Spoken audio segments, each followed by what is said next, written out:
네, 뭐 삼성전자의 뭐 문제만 있는 것은 아닌데 여기에 또 빠뜨릴 수 없는 게 중국의 추격입니다.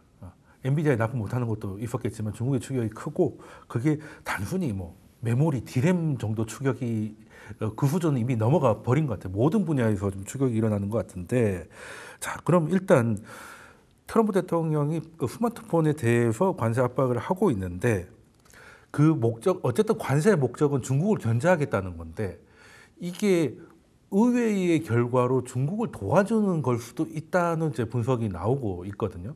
지금 생산 단지가 다 중국에 있으니까 이런 지적은 이게 너무 이제 중국의 우호적인 시각이라고 보시는지 아니면 충분히 그럴 수 있다고 보시는지 어떻게 보십니까? 지금 반도체와 스마트폰. 네. 스마트폰은 사실은 이제 조금 다른 거다 네. 보니까 스마트폰은 이미 로컬 기업들이 이미 시장 점유율이 상당히 높아진 게 어제 네. 오늘의 일이 아니기 때문에 네. 반도체 쪽으로. 예, 상당히 물론 샤오미나 오포, 비보 같은 경우는 이제 화해는 글로벌하게 네. 이제 고객들이 있지만 샤오미, 오포, 비보 같은 경우는 아직까지는 내국인 고객 위주로 성장하고 있는 중국은. 거라서 이렇게 조금 느낌이 틀리고요. 네. 근데 반도체 같은 경우가 이제 미국의 제재로 인해 가지고 정말 오히려 더 빠르게 성장할 수 있도록 된 거냐라는 부분. 네.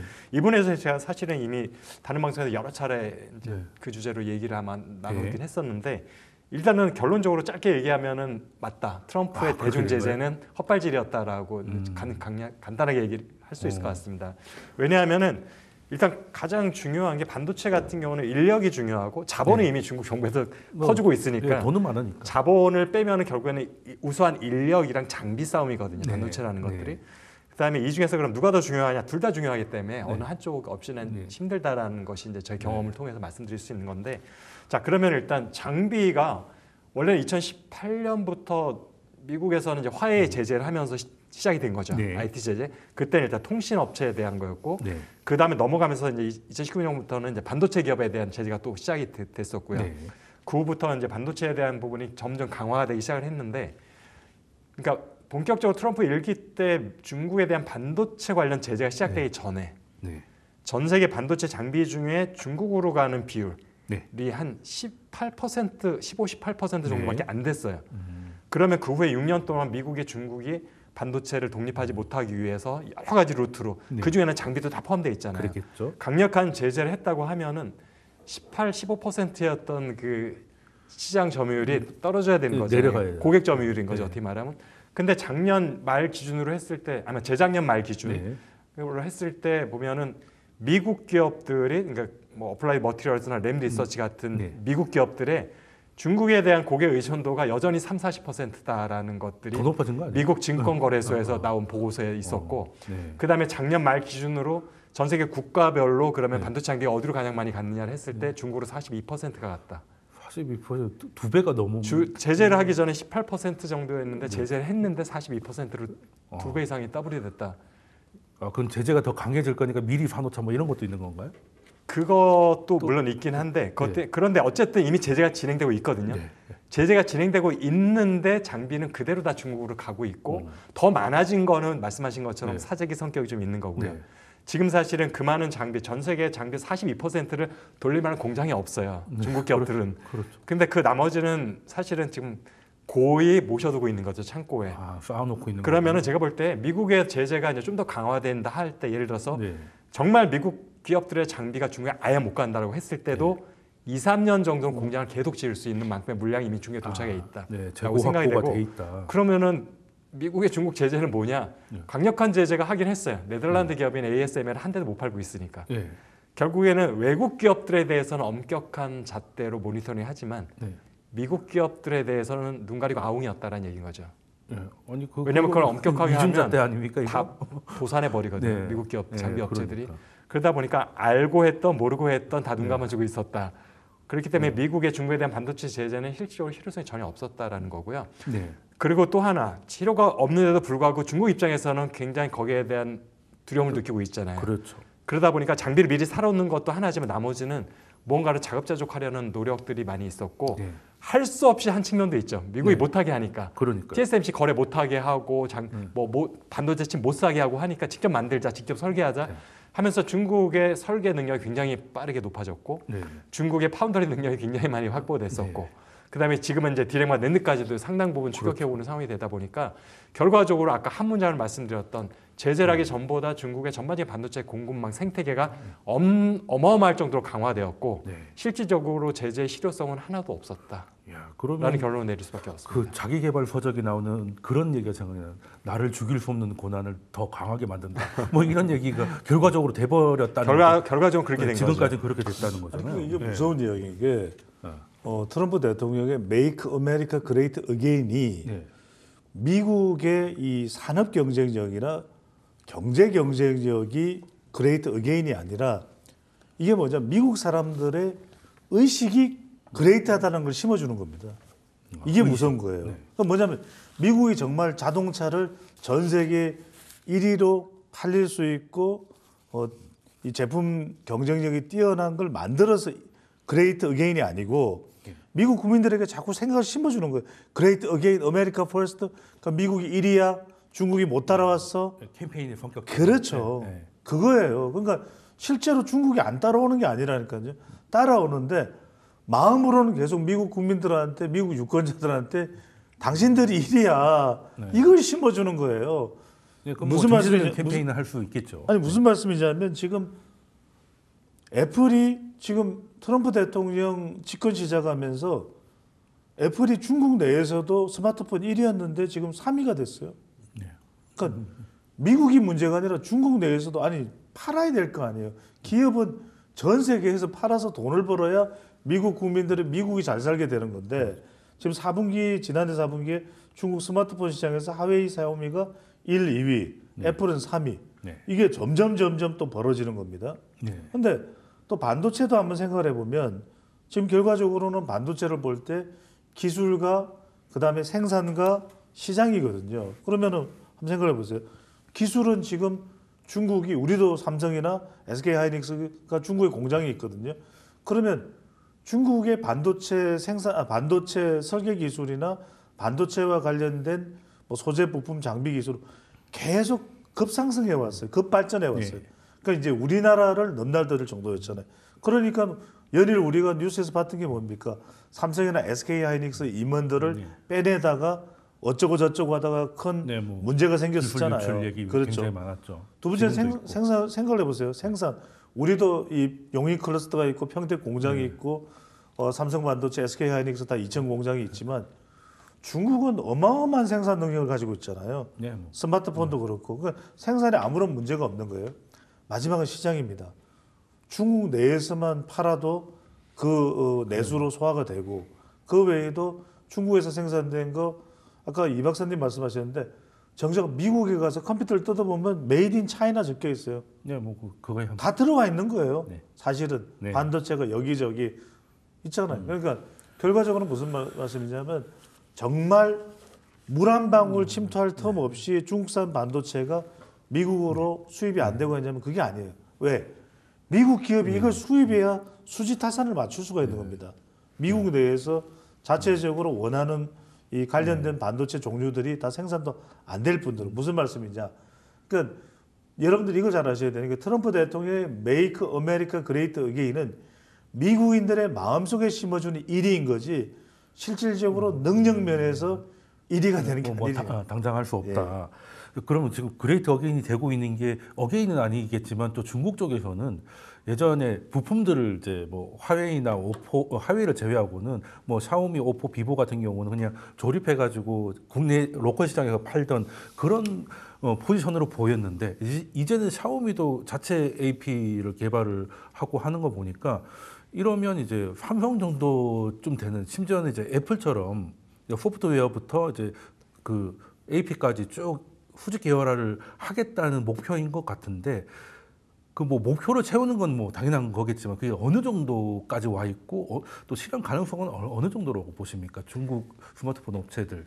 지금 이제 화웨이하고 샤오미가 일단은 규모가 가장 큰데 두 기업은 굉장히 많은 차이가 있는 것 같아요.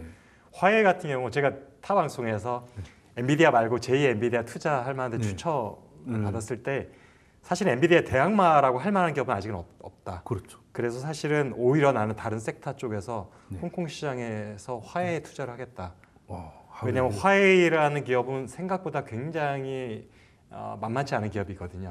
맨 처음에 2018년도에 트럼프 대통령이 화웨이를 맨 처음에 왜 제재를 시작했냐 하면 당시에 미국에 있는 통신 장비 점유율의 60%를 중국 기업들이 두 개를 차지하고 있었고 거기서 위기감을 느꼈던 거예요. 그렇죠. 통신은 기간 산업이기 때문에 그렇죠. 그래서 화웨이가 제일 먼저 타겟이 됐던 거고 통신뿐만 아니라 지금 스마트폰의 완제품도 있고 지금 반도체 마찬가지로 화웨이 그룹에서 모든 걸 다 하고 있거든요. 그렇죠. 거기서 설계업체 뭐 다 자회사들이 모든 걸 다 하고 네. 생태계를 완전히 구축하고 있는 게 화웨이고요. 네. 그다음에 샤오미 같은 경우는 어떻게 보면 삼성전자 모델보다는 애플 모델에 가깝습니다. 네. 애플 모델에 가깝다는 얘기는 단순히 그냥 하드웨어 기업이 아니라는 거죠. 그런 개발자들하고 그다음에 사용자들에게 스트리밍 서비스라든지 그 자체의 모든 어떤 소프트웨어를 공유하면서 공개하면서 완벽한 생태계를 구축을 하고 있는 기업이라서 네. 삼성전자가 오히려 하드웨어 기업에 가깝죠. 스마트폰 쪽으로 가게 되면. 그렇죠. 근데 샤오미는 애플에 가까운 형태를 갖고 있어서 이게 아직까지는 샤오미는 아까 초반에 말씀드렸지만 아직까지는 중국 내수에 좀 가깝다. 네. 화웨이는 좀 글로벌이지만 네. 근데 샤오미가 어쨌든 내수의 고객 수가 만만치가 않다 보니까 웬만한 경제 권역권을 다 합친 만큼의 규모가 한 나라에 있으니까 이렇게 규모가 커지면은 결국에는 이게 조금씩 뭐 아세안부터 시작할 수도 있고 아프리카, 그렇죠. 중동으로 들어갈 수도 있고 미국이 좀 어렵다면은 이런 식으로 하면 글로벌리 확장해 나가는 것도 사실 시간 문제가 아닐까라는 생각이 들고 네. 있어서 이런 면에서 미국 기업, 중국 기업들의 어쨌든 그 이제 샤오미는 조금은 스마트폰 생태계에 좀 국한돼 있지만 화웨이 같은 경우는 정말 IT 전반에 네. AI까지도 저는 이제 굉장히 위협적인 존재들과 보고 있어서 어떻게 보면 저희들이 향후에 투자 가치가 굉장히 높은 기업들이라 보고 있기도 하고 네. 한국의 입장에서는 상당히 우리 옆에 있지만 부럽기도 하면서 도전 의식은 좀 굉장히 느껴야 된다. 네. 오히려 네. 부럽고 두려운 그런 이제 우리가 그런- 쫓아가야 되는 부분이 네, 상당히 많이 그런 생겼다는 상황이 거죠. 아니 그러니까 이미 네. 쫓아가야 되는 상황입니다. 그리고 이제 이 추월 당했어요. 그러니까 동남아 시장에서 지금 2023년 초까지는 삼성이 스마트폰 점유율 1위였거든요. 네. 근데 지금 동남아 시장에서 작년 4분기 기준으로 삼성이 몇인 줄 아세요? 4위예요. 1, 2, 3위가 어딘 줄 아세요? 다 중국 쪽 아니에요? 중국입니다. 1위가 트랜션인데 들어보지도 못했잖아요. 네. 이 트랜션이 어떤 회사냐면 아프리카와 남아시아 시장, 그러니까 중국이 아프리카에 아주 빨리 이 네. 지금 교두보를 만들고 있잖아요. 진출 자체는 뭐 유럽 국가보다 늦었지만 대표적인 저가 스마트폰입니다. 네. 저가 스마트폰.